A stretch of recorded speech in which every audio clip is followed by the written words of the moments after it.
My daughter-in-law shoved me against the courthouse wall, so hard that my shoulder hit the marble with a dull echo. The air rushed from my chest. People froze mid-step, attorneys, clutching folders, interns, balancing coffee cups, a bailiff halfway through a joke. All of them turned. All of them watched. Claire's voice cut through the hall, sharp and venomous. "You are a filthy old woman, Eleanor. A disgrace to this family." She didn't whisper it. She projected it, as if she wanted the words to echo off every pillar of the Suffolk County Courthouse, the same building where I had spent most of my life in quiet authority. Her manicured finger red as blood pointed at me, shaking with rage. "You think anyone respects you?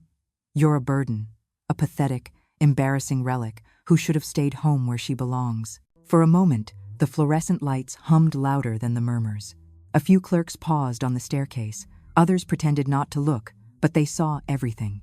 Everyone always does when humiliation takes the stage. And there stood my son, Nathan, perfectly dressed in a tailored charcoal suit, hands in his pockets, gaze fixed on the marble floor. He didn't lift his eyes, didn't say a word. I didn't move either.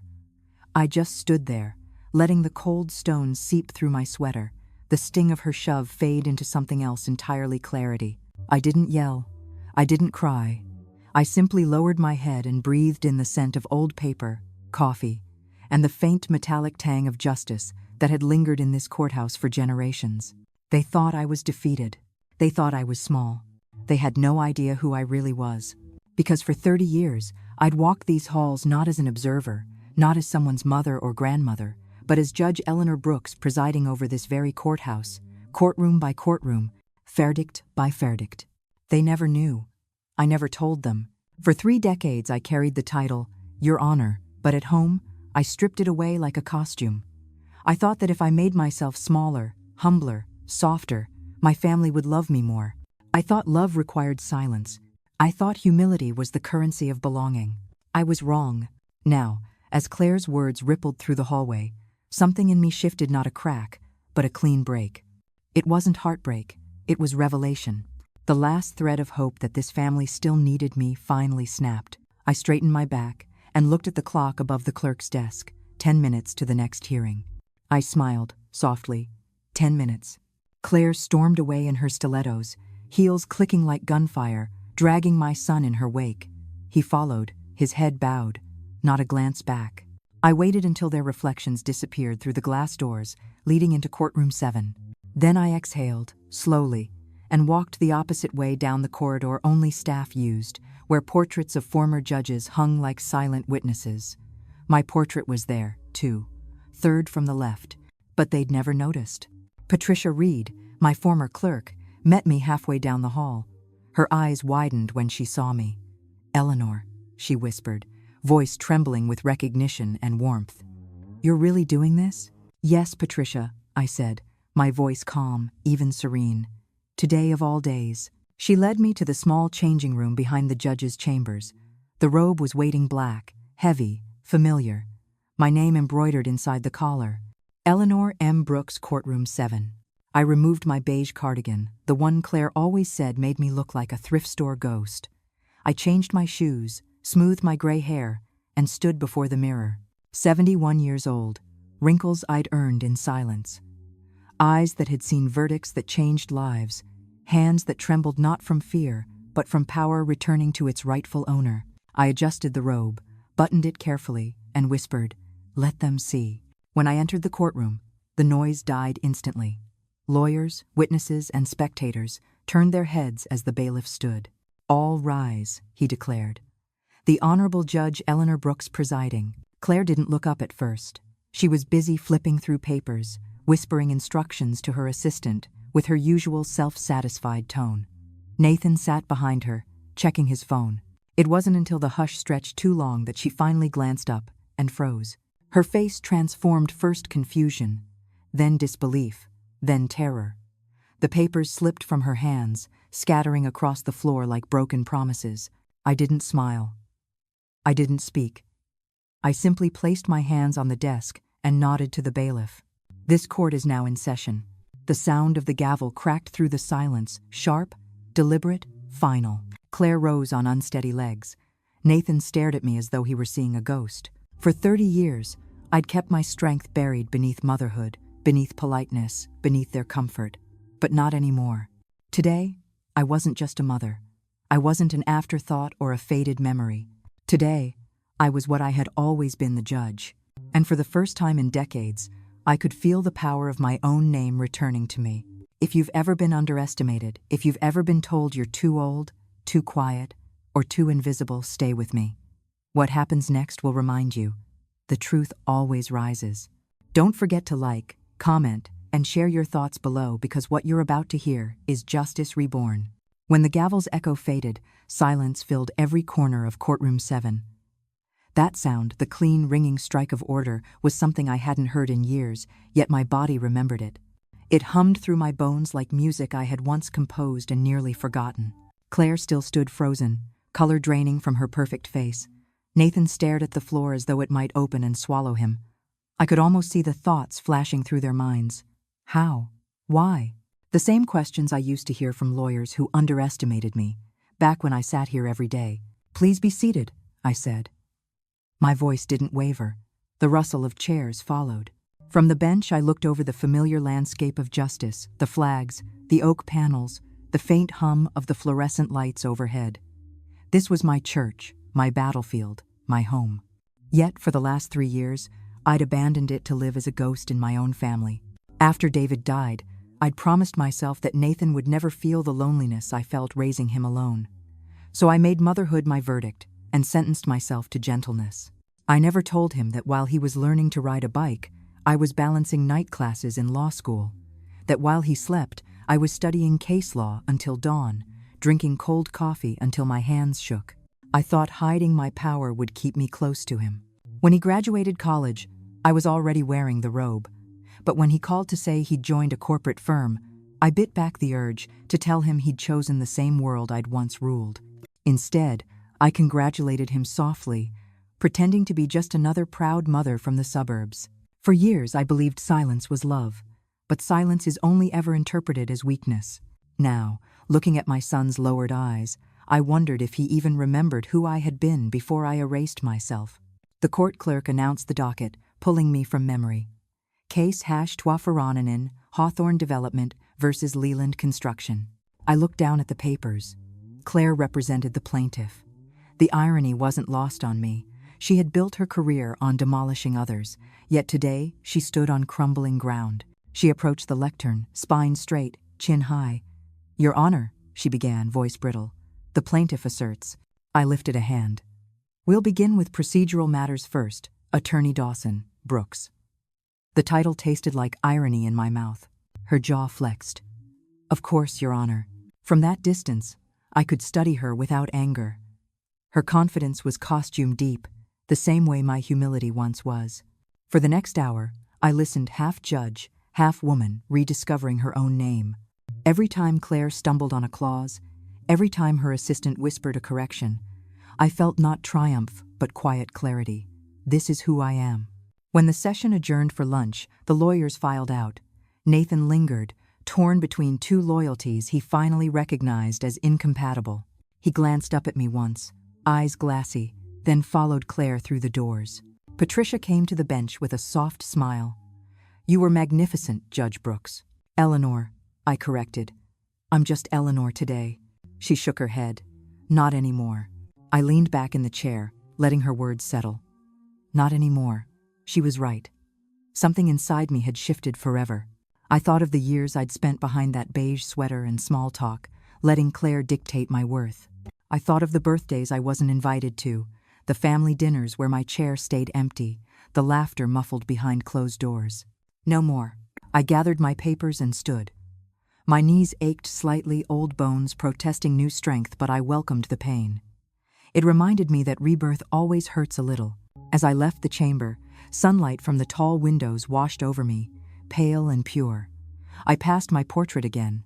Honorable Eleanor M. Brooks, 1989, 2019.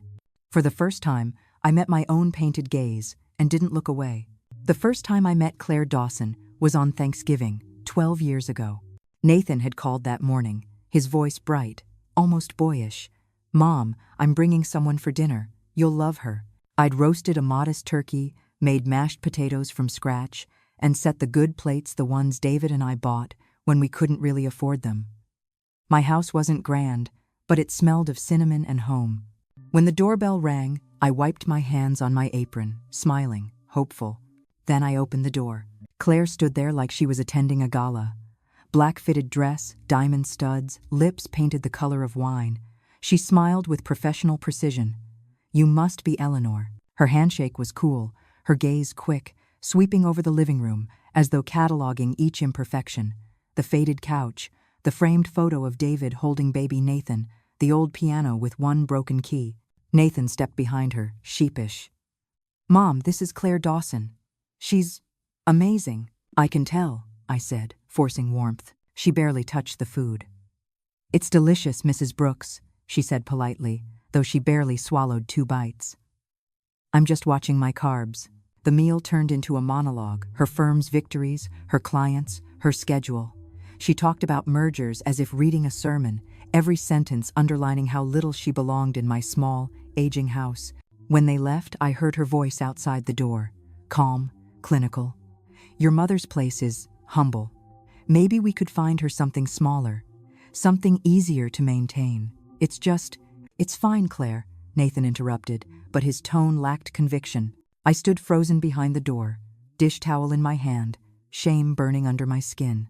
That night, I told myself she was nervous, that I was imagining the disdain. People say denial is a kind of peace. They never mention how it corrodes you slowly from the inside. Over the years, her visits became assessments. "You really should paint these walls, Eleanor," she'd say, glancing at the chipped beige. Or, "This furniture? Sentimental, I assume?" I'd nod and smile, each remark a paper cut. Then came the excuses, the missed calls, the canceled dinners. Nathan started visiting less, and when he did, she came along uninvited, but inevitable. When Sophie was born, I thought everything would change. A baby softens hearts. That's what I believed. It didn't. Claire controlled every visit like a gatekeeper. The pediatrician says no outside visitors yet. Then, the baby's napping. Then, we're traveling. Months passed. My granddaughter's first words. First steps I knew of them only through filtered photos online. Still, I kept knitting little sweaters, sending cards. They were never acknowledged. The final fracture came on Grace's 8th birthday. I showed up with a gift, a storybook I'd searched for weeks to find, the same one I used to read to Nathan. Claire opened the door halfway. Behind her, laughter and music floated out, the clink of glasses, the echo of celebration.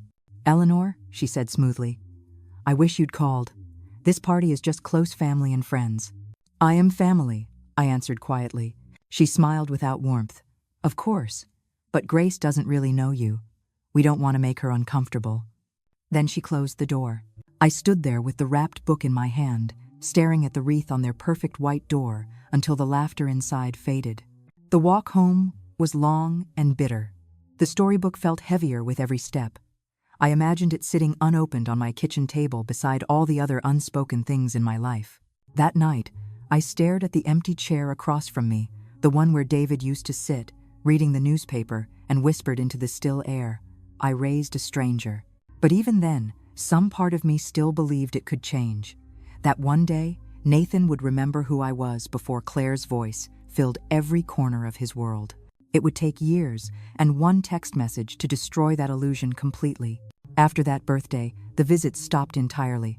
Months turned into years measured by silence, no calls, no photos, not even a polite message on Christmas. The house grew quieter with every season.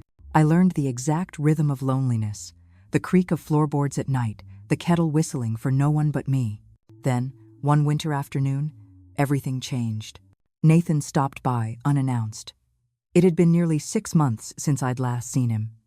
He looked distracted, his phone buzzing constantly. "Just need some old insurance papers, Mom.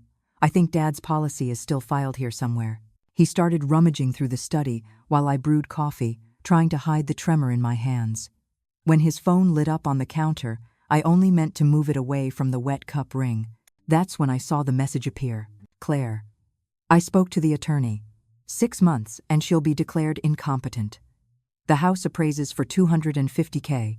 We'll split the proceeds and move her to Shady Pines. She won't even realize it." For a moment, the words blurred.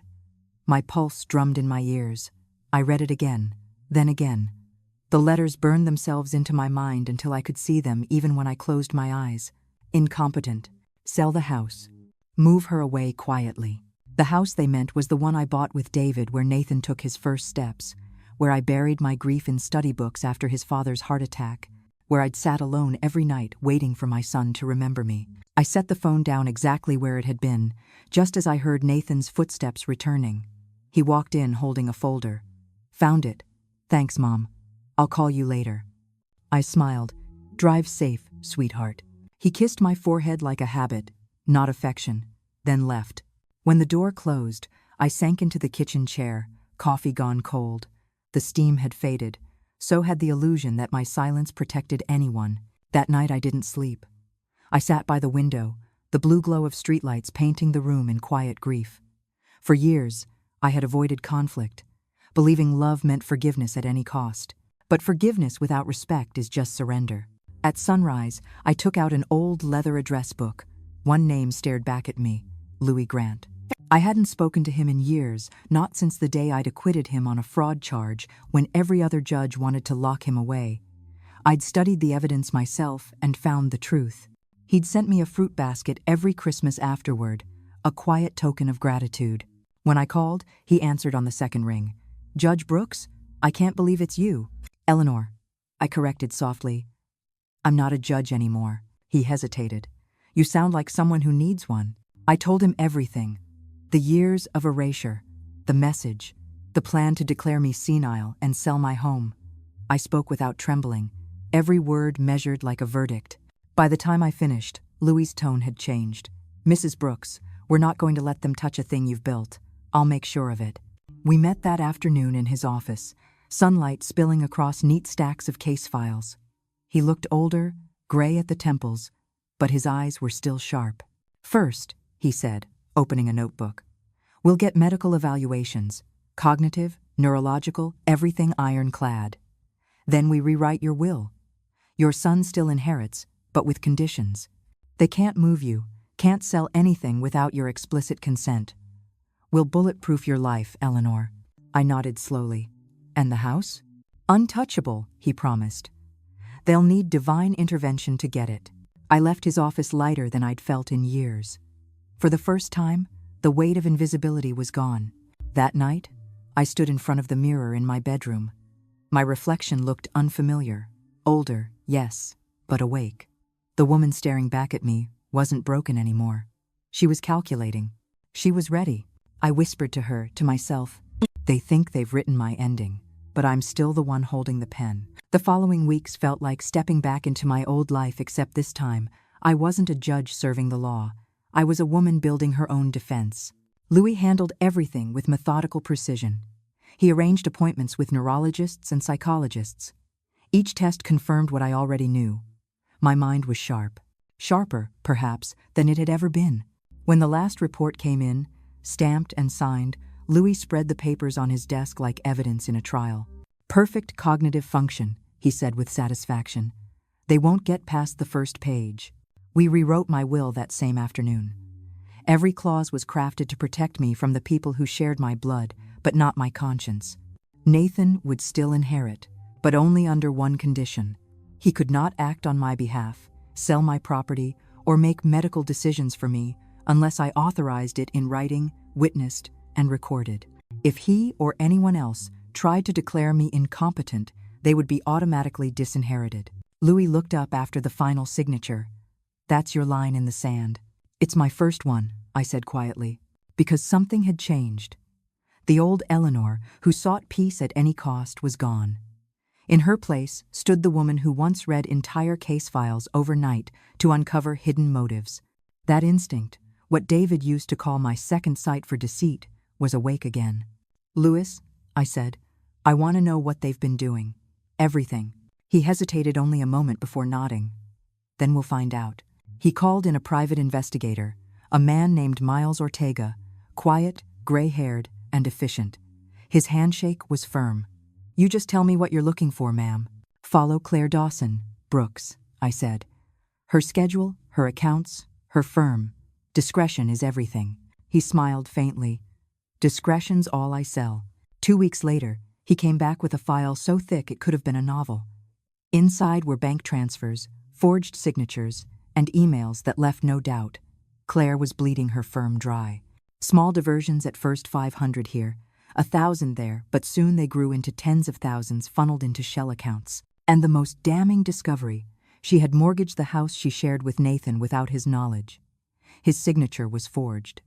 The money had vanished into the same accounts miles traced offshore. Louis closed the folder slowly. She's desperate. This isn't about family anymore, it's survival. I stared out the window at the snow beginning to fall, each flake landing and dissolving like old regrets. She wants to sell my home because hers is about to collapse, I said. Yes, Louis replied, and she thinks you'll never fight back. I turned from the window. Then let's give her the surprise of her life. From that day on, I woke every morning with purpose. I made coffee, reviewed the evidence, wrote notes in neat cursive like I used to during trials. My hands no longer trembled from age, they trembled with anticipation. For the first time in years, I wasn't surviving.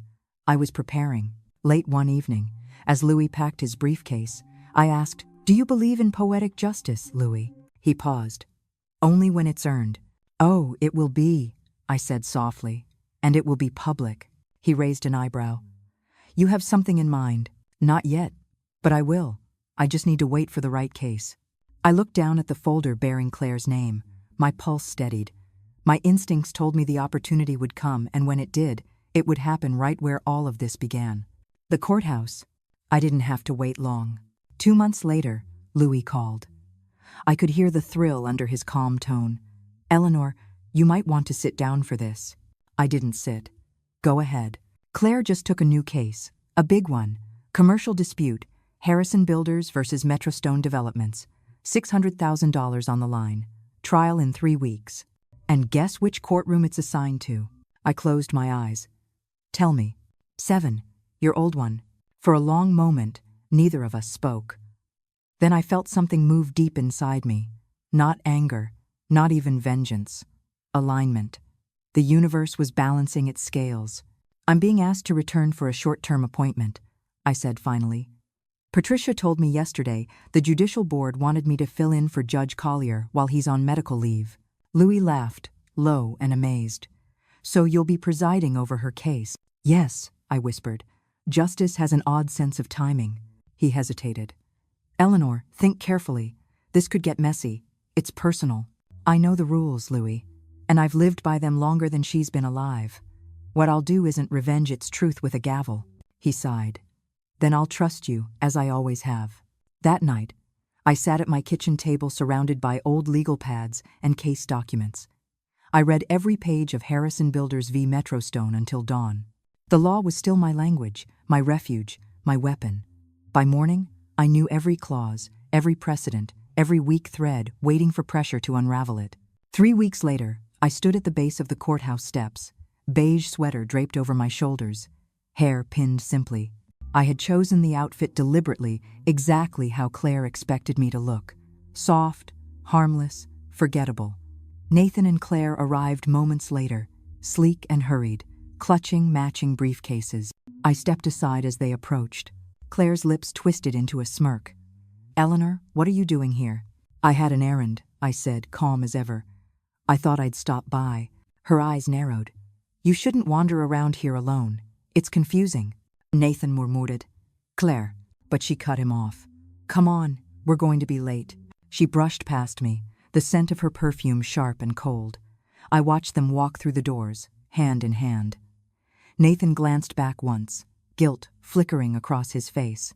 It was gone by the time the door closed. I followed minutes later, not through the main entrance, but through the staff corridor I had walked 1,000 times before. Patricia was waiting there, her smile trembling with emotion. "You sure about this?" she whispered. "Yes," I said, completely. In the small chamber behind the bench, the robe hung where it always had pressed, folded, waiting. I traced my name embroidered inside, Eleanor M. Brooks. My reflection in the mirror looked older, but my eyes were clear, steady, alive. "Welcome back, Judge Brooks," Patricia said quietly. When I entered the courtroom, The murmur of voices stilled. Lawyers straightened. Clerks froze mid-motion. The bailiff's voice rang out. "All rise, the Honorable Judge Eleanor Brooks presiding." Claire looked up. Her jaw slackened. Nathan's briefcase hit the floor. I took my seat, lifted the gavel, and spoke in the same tone I'd used for decades. "This court is now in session." The sound that followed was thunder disguised as wood on oak. For 30 years, I'd used that gavel to impose order on strangers. Today, it restored order to my life. Claire's face drained of color the moment she realized what she was seeing. Her lips parted, but no sound came out, just a tiny, strangled gasp. Her assistant froze beside her, eyes darting between us as if he'd accidentally wandered into a war zone. Nathan, my son, sat 2 rows behind her, motionless, his face pale and unreadable. His phone slipped from his hand and clattered against the floor, but he didn't move to pick it up. I adjusted my glasses and looked over the courtroom, letting the weight of silence settle. It was a silence I knew intimately, the kind that came before a truth no one wanted to face. "Good morning," I said, voice calm and steady. "You may be seated." Chairs rustled, shoes scraped. The air was so thick with disbelief that even the clock on the wall seemed to hesitate. The clerk announced the case, his voice quivering slightly. "Case number 2247. Harrison Builders versus Metro Stone Developments. The plaintiff is represented by attorney Claire Dawson Brooks." I nodded. "Thank you. Are both parties ready to proceed?" The defense attorney stood first. "Ready, Your Honor?" Then the clerk's gaze shifted to Claire, whose hands trembled as she gathered her papers. Yes, Your Honor," she stammered.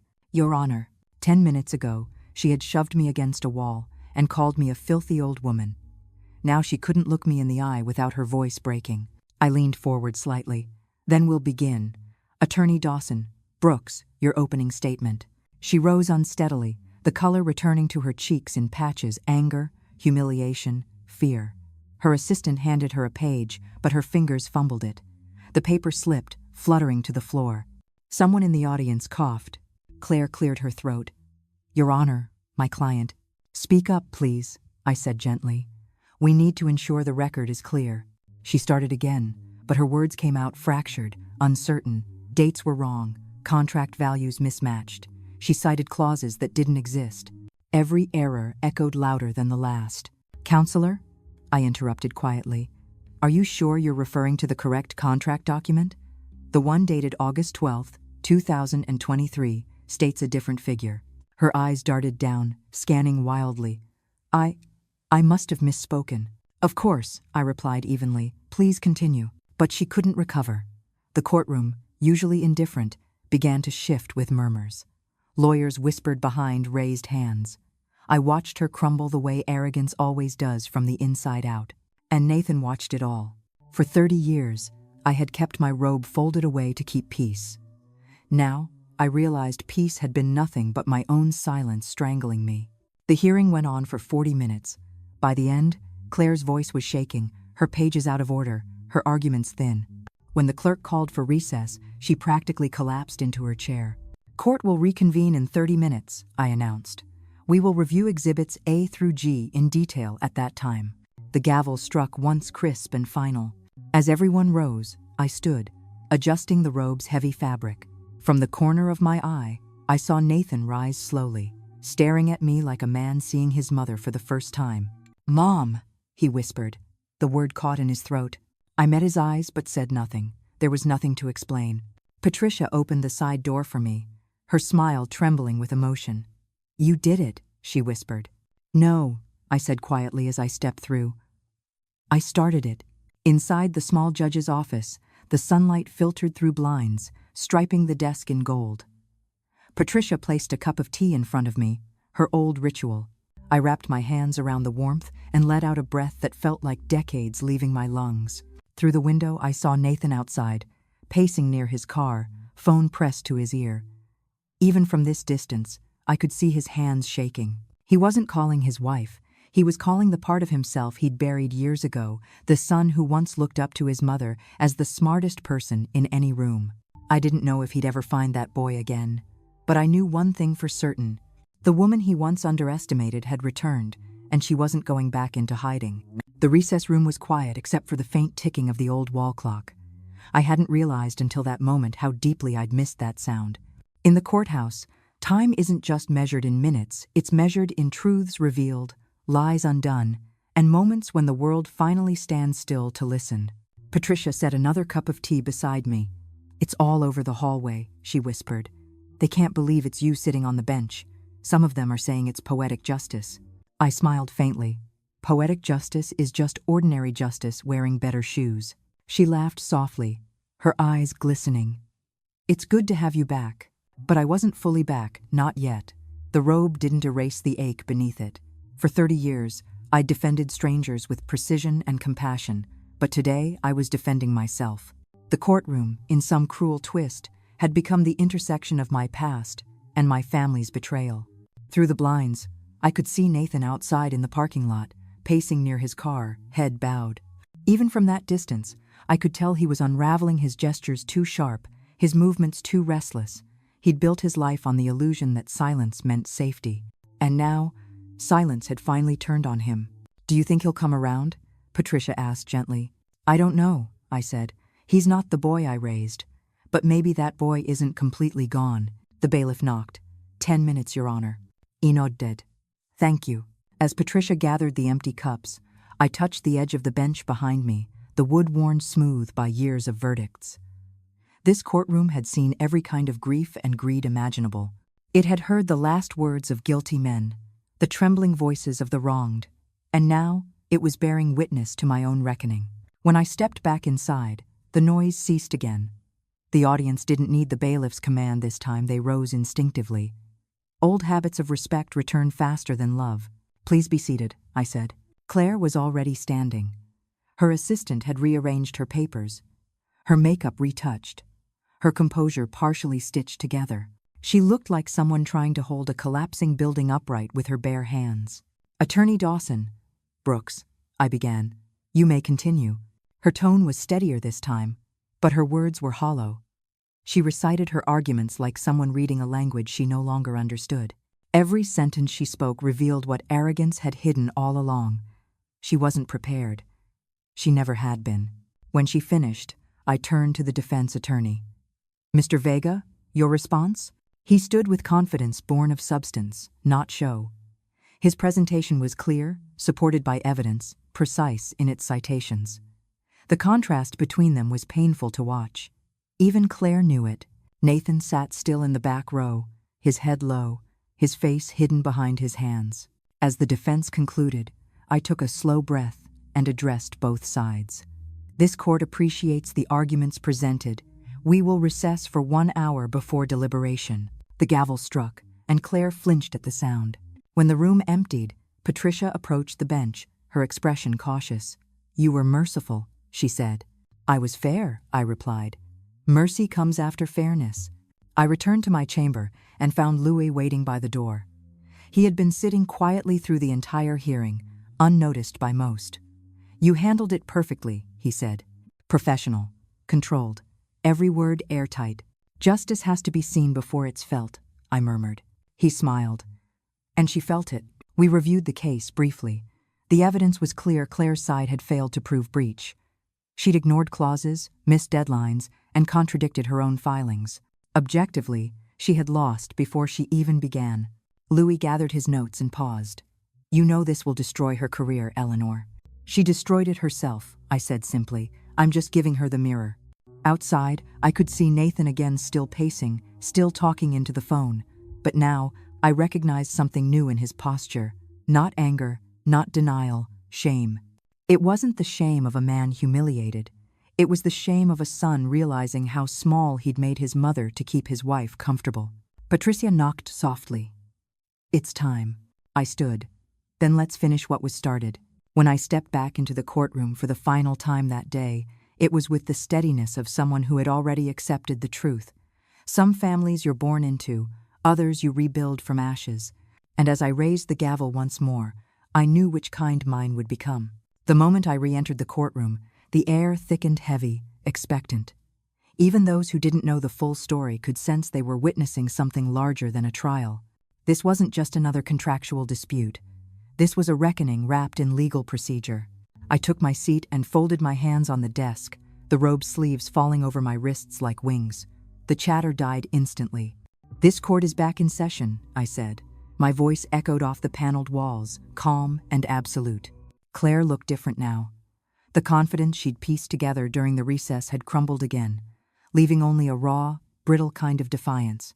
Her assistant avoided her gaze.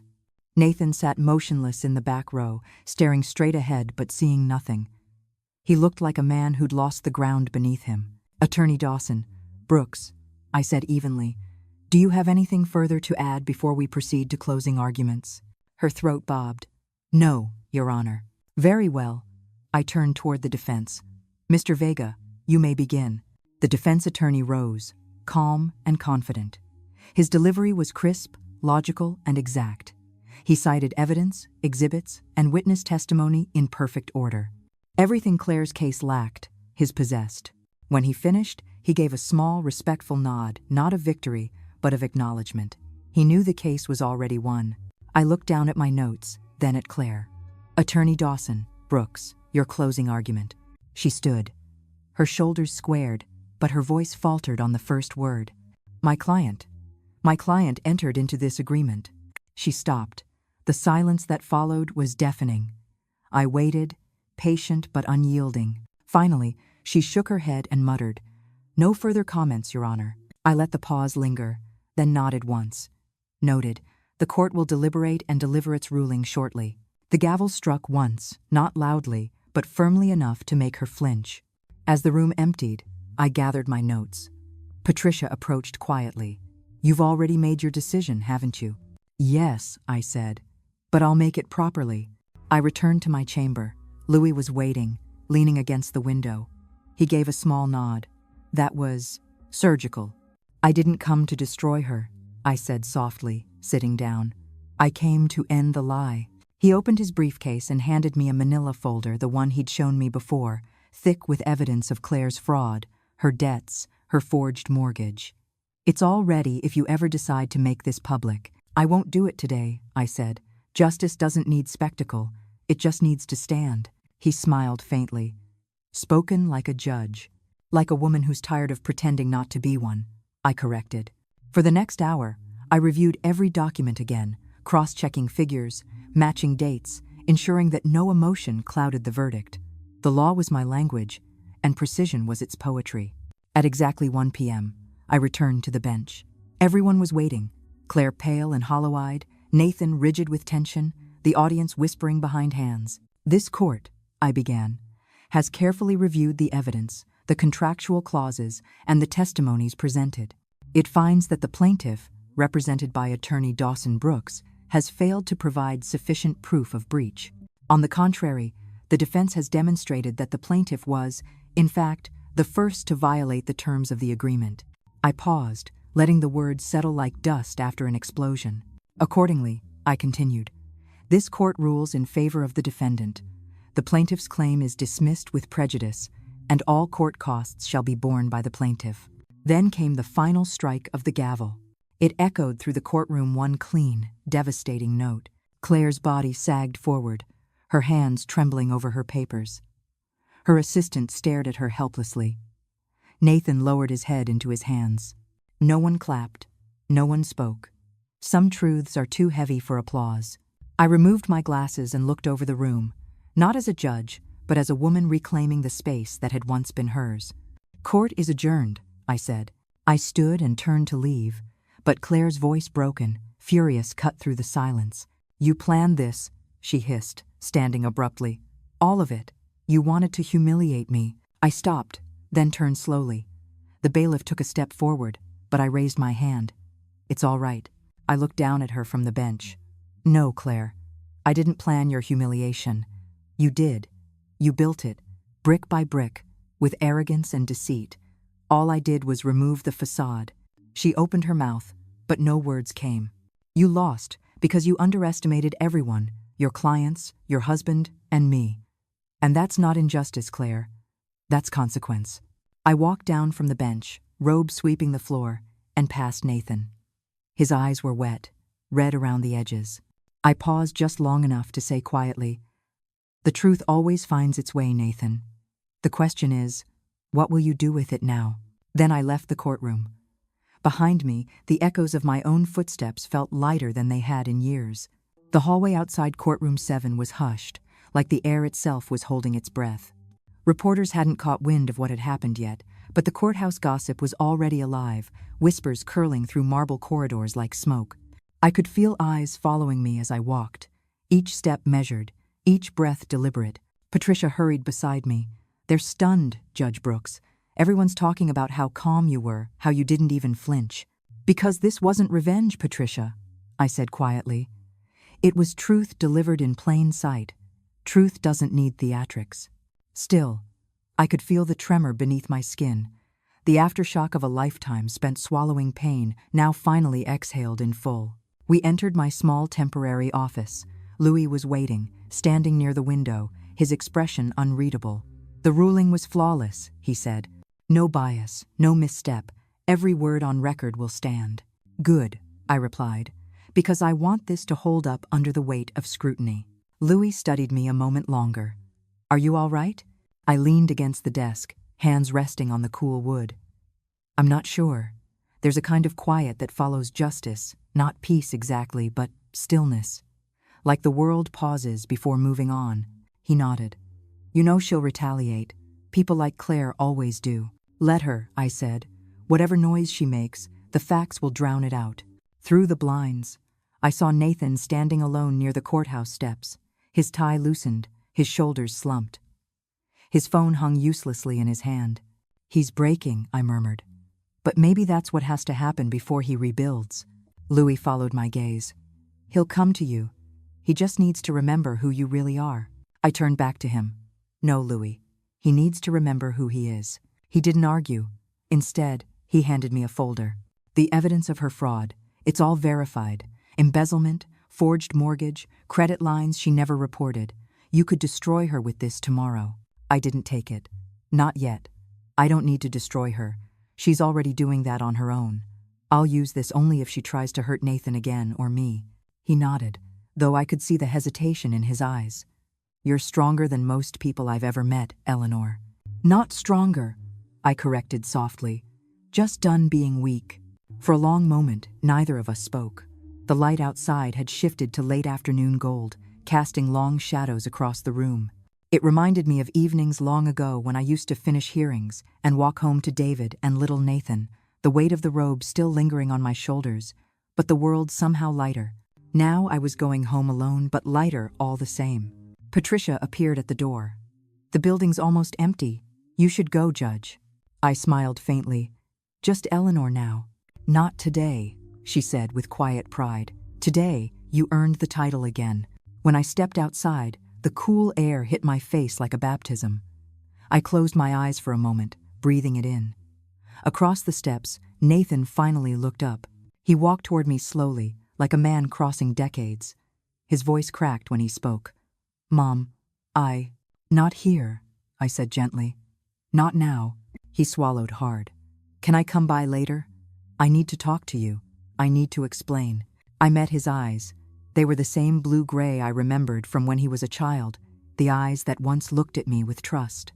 "When you're ready to speak honestly," I said, "my door will be open." He nodded. No defenses this time. Just a wounded, quiet understanding. As I walked down the courthouse steps, the wind tugged at my robe. Behind me, the building loomed tall and solemn, like an old ally welcoming me back. For the first time in years, I didn't feel invisible. I didn't feel like a burden, or a relic, or a mistake. I felt like myself, the woman who'd built her life from truth and reclaimed it from silence. And though the storm was far from over, I knew one thing with absolute certainty. This time, the verdict belonged to me. That night, the house felt different. Not quieter, just alive in a way it hadn't been in years. I sat in my old armchair by the window, the newspaper unopened on my lap, watching headlights trace along the street outside. Every so often, I caught myself reaching for my phone, half expecting it to ring. At 8:37, it did. Nathan. For a few seconds, I only stared at his name flashing on the screen. After everything, part of me still hesitated. Old habits die hard, especially the ones built from hope. Finally, I answered. "Mom?" His voice was hoarse. tentative. "Can I come over?" "Yes," I said simply.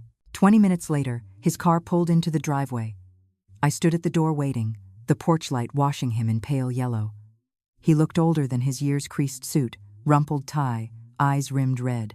The mask he'd worn for so long was gone. "Come in," I said. He stepped inside slowly, looking around as if seeing the house for the first time. His gaze lingered on the old family photos, the faded couch, the piano with the broken key. His throat moved like he wanted to say something but couldn't yet. Finally, he sat at the kitchen table, the same one where I'd once helped him with homework, where I'd packed his lunches, where I'd prayed for him long after he stopped calling. "I don't know where to start," he said quietly. "Start with the truth," I replied. He took a long breath, hands gripping his coffee cup like a lifeline. "I didn't know, Mom, about you, about everything. You were a judge? All those years?" I nodded. 30 of them. His eyes widened, guilt and awe fighting for space. "Why didn't you tell me?" "Because I thought it would make you love me less," I said softly. "I thought if I were smaller, simpler, you'd keep me close." He flinched. "Claire said you were. She said you were losing your memory, that you were confused sometimes, that you'd wandered off one day and didn't remember where you were." "That never happened, Nathan." He looked up sharply. "I know that now." I reached into a drawer and placed a folder on the table, medical evaluations, all pristine. "These say I'm perfectly competent." Louis helped me get them. He leafed through the pages with shaking hands. "Oh God," he whispered. "What have I done?" I didn't speak. Letting silence sit between us was sometimes the only way for guilt to bloom into understanding. When he finally looked up, his voice cracked. "She lied to me. About everything." I opened another folder, this one Louis had compiled. "She forged your signature on the mortgage, Nathan. Embezzled firm funds. You're legally responsible for part of it, but we can fix that." Louis already started the paperwork. His eyes filled. "I trusted her. I thought she was helping us grow. I didn't even check the accounts. I just signed what she gave me." "Blind trust is a kind of blindness," I said. "But at least you can still open your eyes." He covered his face with his hands. "I don't deserve your forgiveness." I leaned forward, my voice quiet but firm. "Forgiveness isn't a gift, Nathan. It's a choice. And today, I'm choosing freedom over bitterness." He looked at me with the same expression he had when he was 5 and broke a window playing baseball fear mixed with desperate need for reassurance. "What do I do now?" "You take responsibility," I said. "You tell the truth. You make it right." He nodded, tears slipping down his cheeks. "I'll go to the auditors. I'll hand over everything. I'll end it with her. It's over, Mom." "Good," I said, "because you still have 2 daughters who need to know what integrity looks like." At that, he broke completely silent sobs, shaking his shoulders. I stood and moved around the table, resting a hand on his back. For the first time in years, I held my son not as the child I once protected, but as the man I'd finally set free. When he left later that night, he hugged me so tightly it hurt. "I'll make this right," he whispered. "For you, for the girls, for Dad." I watched his car disappear down the street, taillights glowing faint red against the dark. For a long time after, I stayed by the window, hands wrapped around my cooling cup of tea. The street was silent, the house was still, but inside me, something was different.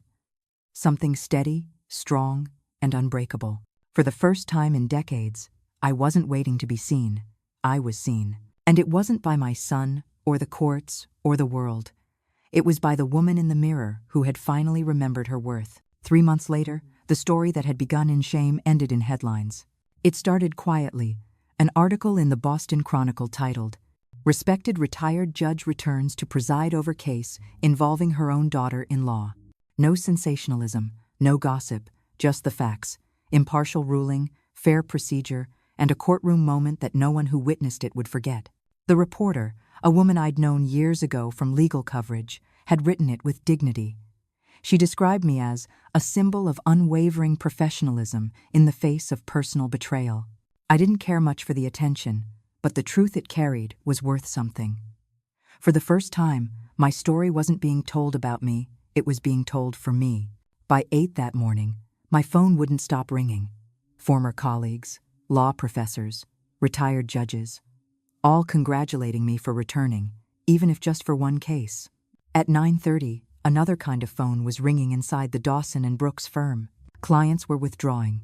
Partners were demanding explanations. Claire's name had become synonymous with negligence and arrogance. Louis called to update me. The ethics board is already reviewing her conduct. The evidence you gathered sealed it. She's finished, Eleanor. She won't practice law again. I exhaled slowly. And Nathan? He's cooperating with the investigation. They've cleared him of liability for the forged documents. He's been transparent, honest. I think he's learning. Later that day, Nathan came by again. He didn't bring work or excuses this time, just a small box of pastries from the bakery I loved. He set them on the counter. The article was right, he said. You really are incredible, Mom. I smiled. I'm just a woman who finally stopped apologizing for existing. He looked down. Claire filed for divorce. I didn't fight it. I know, I said softly. You shouldn't. I found out she emptied her last account before leaving, he admitted. But I don't even care anymore. Money can be earned back. Time can't. I nodded, reaching across the table to rest my hand on his. Then don't waste another minute of it. He swallowed hard. The girls, they've been asking about you. They want to meet you, properly this time. The words hit me harder than I expected. They do? He smiled. Grace saw your picture in the paper. She told her friends, that's my grandma. Sophie wants to know if you really sent her that dollhouse years ago. I did, I whispered. But she never got it. He nodded. She knows that now. They both do. That weekend, I met my granddaughters for the first real time. When they arrived, the house was filled with nervous giggles and shy smiles. Sophie, tall and thoughtful like her father, handed me a drawing she'd made a stick-figured judge with a gray bun and a gavel the size of a hammer. Is that me? I asked. She grinned. It's Super Judge Grandma. Grace giggled. You look like a superhero. I laughed, a sound that startled me with how alive it felt. I suppose, in a way, I am. We spent the afternoon baking cookies and telling stories. I showed them pictures of their father as a boy, hair sticking up, mud on his knees, the smile of a child who still believed his mother hung the moon. When Nathan came to pick them up, he found us at the piano, the broken key clinking softly under Sophie's fingers. The light in his eyes told me everything I needed to know. He was healing too. That night, after they left, Louis stopped by with a bottle of sparkling cider and a folder under his arm. Her bar license has been suspended, he said simply. Fraud, forgery, and professional misconduct. It's official. I took the folder but didn't open it. It's over then. He nodded. It's over. We sat in silence for a long while. The fireplace crackled. Outside, snow began to fall, soft and slow. Finally, I looked at him. You know something, Louis. I used to think justice was only what happened in courtrooms. And now? He asked. Now I know it starts in kitchens, and phone calls, and long silences where you decide not to be afraid anymore. He smiled. You should write that down. Maybe I just did, I said, glancing toward my reflection in the window. For 30 years, I had spoken for others. Today, my own voice had finally been heard. Winter melted slowly into spring, and with it, my life began to reshape itself. The newspaper stories faded, the courthouse whispers dulled to memory, and in their place came something quieter but infinitely more precious: normalcy. Nathan started visiting every Sunday. At first, he'd come alone, unsure how to bridge the years we'd lost. But soon, he brought Sophie and Grace with him. They'd burst through the door with laughter and energy that made the house feel young again. The first time Sophie ran to hug me without hesitation, I nearly cried. Grandma, can we bake again? She asked, already tugging at the apron hanging by the stove. Grace followed close behind, holding a little notebook. I'm writing a story about a lady judge who saves her family, she announced proudly. I knelt down, smiling so wide my cheeks ached. That sounds like a story worth telling. Nathan watched us from the doorway, quiet, almost reverent. Later, as we sat on the porch, he spoke softly. They're not afraid of coming here anymore. They used to think you didn't like them. I looked at him sharply. Claire told them that, didn't she? He nodded. She said you were difficult, that you preferred to be alone. I exhaled slowly, the truth landing like a dull ache. She had to make me a villain to keep her version of the world intact. It's easier to manipulate people when they fear the same person you do. Nathan frowned. I let her paint that picture. I didn't question it. I touched his hand. You don't have to apologize anymore, Nathan. You just have to be different now. For them. He nodded, eyes glassy with emotion. I'm trying. I really am. And he was. He'd cut all professional ties with Claire. He reopened his firm under a new name, Brooks & Grant LLP, with Louis as his partner. The irony wasn't lost on either of us. The man I once saved now stood beside the son I once thought I'd lost. When Louis stopped by to celebrate the launch, he brought champagne and a small card. On it, he'd written in neat, careful script, "Some verdicts are spoken in court, others are lived." The firm thrived quickly. Louis handled litigation. Nathan specialized in contracts. I helped occasionally, quietly reviewing documents from home, my old instincts stretching like muscles rediscovered after too long. But my favorite days were still Sundays, when my house filled with children's laughter, spilled flour, and Nathan's awkward attempts to help in the kitchen. One afternoon, while the cookies baked, Sophie climbed onto my lap. "Grandma, Daddy said you used to be a judge. Is that true?" I smiled. "Yes, sweetheart, I was." "Did you ever send bad people to jail?" Grace asked, eyes wide. "Sometimes," I said. "But mostly, I tried to help people understand what was fair. The law isn't about punishing, it's about balance." Sophie tilted her head. "Like when we share toys?" "Exactly," I said, laughing. "Except the toys are millions of dollars and everyone's angry." They giggled, and for the first time, the sound didn't echo in loneliness. It stayed, filling the room with warmth that felt like forgiveness. Later that evening, when they left, Nathan lingered on the porch again. "You know," he said quietly, "the girls asked if you could come to Grace's school presentation next month. She's writing about strong women." I felt a lump form in my throat. "What did she want to say?" He smiled. "That her grandma is her hero." For a long moment, I couldn't speak. My eyes burned, my throat tightened. Nathan stepped forward and hugged me, not the tentative, guilt-ridden embrace from before, but a full, grounding one. "I missed you, Mom. I missed this." "I did too," I whispered. "But now we're here, and that's what matters." As his car drove away and the quiet settled once more, I looked up at the night sky, the same one I'd stared at during the darkest years of my life. This time, I didn't feel small beneath it. I felt infinite. Summer arrived with the scent of rain and second chances.